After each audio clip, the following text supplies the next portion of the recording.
it's a collaborative effort between all the Chippewa County jurisdictions.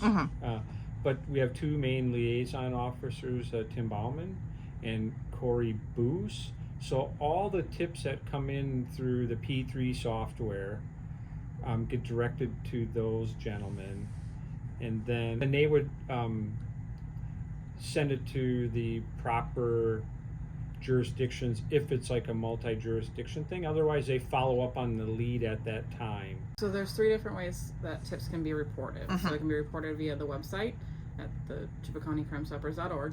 You can call the 944 number, which goes to the call center, which is totally anonymous still.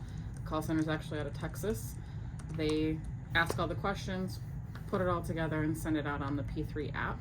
And then you can also submit the tips via P3 app. So everything comes into P3 at some point. So you know, if you submitted a tip, it gives you like an alphanumeric code.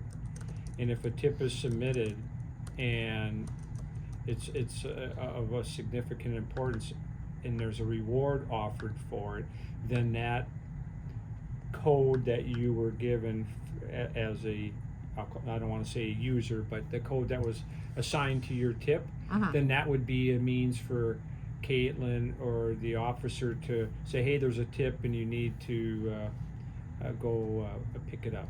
A reward. A reward. That's how you communicate back and forth. If that tip would lead to an arrest or lead to, you know, that case to be solved, then that person could be eligible for a reward. So that's how you could communicate back and forth with an individual, is through that number. So they have no way of knowing who gave that tip.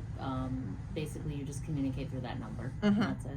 So now that the tip has come in, when does your office start to get involved? So my office, the Criminal Justice Service, really isn't involved at all. Okay. Just a little background on it. The reason I became involved way back in 2021, the Take a Stand Against Meth campaign did some community forums and community town halls. The thing that was coming back to us over and over, there was no way for individuals in the community to report information. There was no anonymous tip line.